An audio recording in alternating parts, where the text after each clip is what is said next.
Although we do not have the contractual ability to bid for the day or time when CQT training will occur, Section 23A of the CBA requires that a pilot be permitted to designate training preferences via CWA. To access these preferences, log into CWA and choose Preferences and Elections from the Bid Input drop-down menu. You will find Training Preferences just below Reserve Preferences on this page. You may ignore the Ops Day training preference. Ops Day is a single-day in-domicile training that is not currently being utilized. If you do not have preferences selected, you will be considered quality of life with no preference on week or sim time. Use caution when selecting your preferences, as the terms quality of life and maximum pay terms are slightly misleading, as they are carryovers from previous generations of the CBA. The majority of pilots find that selecting quality of life works best. When choosing which preference, it might be beneficial to think of quality of life as, I wish to lose the fewest days off, whereas max pay can be thought of as, I don't mind losing days off. Max pay is a bit of a misnomer, as travel days to training can actually pay less than what you would be entitled to under quality of life. If desiring high pay totals, consider that many flying pairings that you could pick up on a day off are more lucrative per day than training. So many pilots prefer to select quality of life and then pick up flying on days off if they desire a higher monthly TFP total. The week preference is the one that is probably the least awarded. The company's scheduling optimizer looks first at quality of life versus max pay, then trip pay, then sim availability, then sim time preference, then week preference. Use caution if you want a late sim and select the 2130 to 0330 period, known as E period. Be aware that the optimizer considers that time closer to 0530 than the 1330 sim time, and you might be assigned an A period sim instead of a late sim. While the CBA states that training scheduling will accommodate a pilot's designated preferences whenever possible, in practice they will schedule training where it will have the least financial impact to the company. So the lowest paying pairings are often the ones that get pulled for training. Let's discuss each of these preferences, and then we will talk about how training scheduling will actually choose your training date and time. The quality of life preference assures that you will lose the fewest days off. When making this election, a 3-day training footprint or a 4-day training footprint will result in 3 flying days being pulled from your schedule, known as recovery days. A 5-day footprint will result in 4 recovery days, or 4 days of flying being pulled from your schedule. If you are required to travel outside of those recovery days, 23K1A requires that you be paid 6.5 TFP, or alternatively, the company may pull an additional recovery day from your schedule. This provision does not apply if the extra travel day was triggered due to your sim period preference, as you will see on the next slide. Use caution with a C period preference or later. If you select the 1330 period or later, known as the C period, and that forces an overnight stay in Dallas at the completion of training, you will not be given an additional recovery day, nor paid an extra 6.5. But if the extra overnight is required and it is not due to your preferences, you would be entitled to the additional recovery day or extra pay.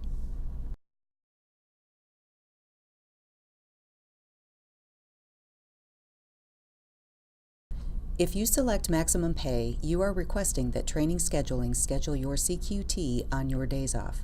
Again, remember that max pay is a bit of a misnomer, as travel days to training can actually pay less than what you would be entitled to under quality of life. If desiring high pay totals, consider that many flying pairings that you could pick up on a day off are more lucrative per day than training.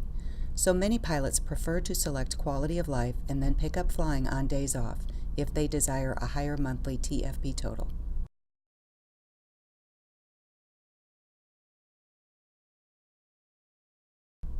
Note the deadline occurs before your trips are loaded into CWA, so if you want to check your line award before selecting your TGDOs, you must check the official line award list found in SWALife or via the Retrieve Awards function in your third-party bid software.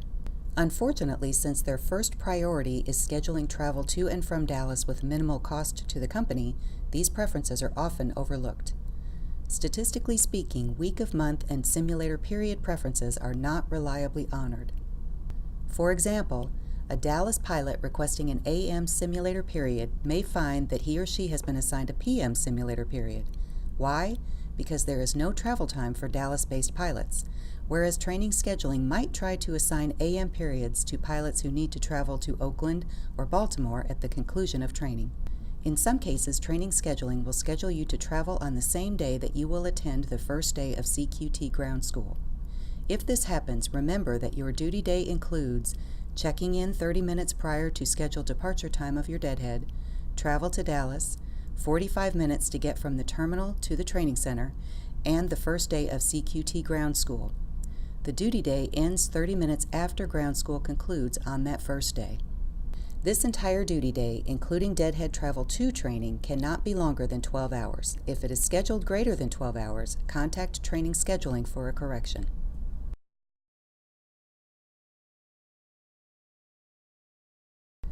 All pilots, including Dallas-based pilots, are scheduled for hotels while in CQT, as long as they have their training hotel options selected as opt-in in CWA. If you don't require the hotel while at CQT, you may select opt-out.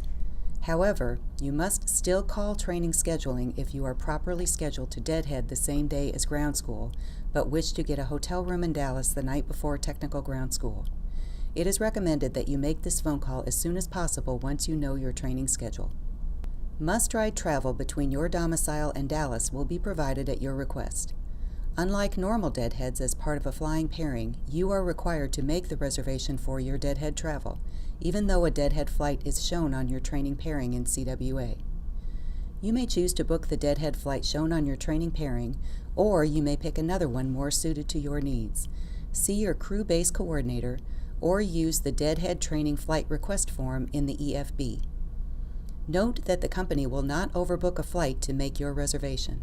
Only flights that have available seats at the time of your reservation request will be booked, so it is recommended that you make your reservations well in advance, as soon as possible after your training schedule is finalized in CWA.